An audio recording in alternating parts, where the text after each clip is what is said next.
Let me tell you about my next-door neighbor, Mike Powell. Mike Powell was a senior scientist at Genentech.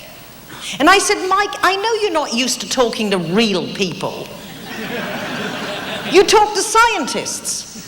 But if you come and speak to my Continental Breakfast Club about the work you're doing developing an AIDS vaccine, I'll help you with your speech. I won't write it, but I'll help you. And I gave him the same instructions I just gave you. This is what he did with it. I said, Mike, come out punching, grab the audience. He walked out and said, this audience is very different than it was 5 years ago because of the scare of AIDS. I said, answer the questions the audience have in their mind. Most people don't hang out with scientists. And even if they do, they have no idea what they're talking about. Tell them, what is it like to be a scientist? He said, being a scientist is like doing a jigsaw puzzle in a snowstorm at night. When you don't have all the pieces and you don't have the picture you're trying to create. I defy you to come up with a one-sentence description that would describe the frustration of your job as well. I said, Mike, in a 25-minute speech, you're probably going to make 3 points. But remember, people won't remember what you say. They will remember what they see. So describe, give a story so people can see it. He was talking about the difference between AIDS and cancer. He said, imagine AIDS is a green jacket and cancer is a red jacket. In the Q&A portion, people were saying, well, if you're a green jacket, you see what he did? He took a highly complicated subject and spoke to a lay audience in a way they understood well enough to ask questions.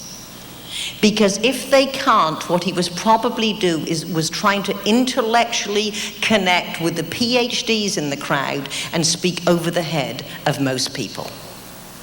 He was talking about DNA. Now, this was before the O.J. Simpson trial, so we now know a lot about DNA. He said, imagine you have a store, and a thief comes in and grabs something off the rack and runs out, and you run after him. And you catch up to him, you grab his shirt, but he keeps running, but you have the shirt. We could see the shirt. And he was talking about the perspiration on the collar could give clues how you could track down the thief. So after his 3 points, he said, are there any questions before my closing remarks? You always do your questions because you want to close on your own high. The biggest mistake I see with business presentations is people finish on questions. And you are then the subject of the quality of the questions. So of course, everyone wanted to ask questions. And then I said, in a perfect world, you can perhaps tie the open into the close in a circle. This is what he did. I was so proud of him. Please remember, this was the first speech he ever gave to a lay audience. He said, at the beginning of my talk, I told you the frustration of being a scientist. So many people ask, why would you do it?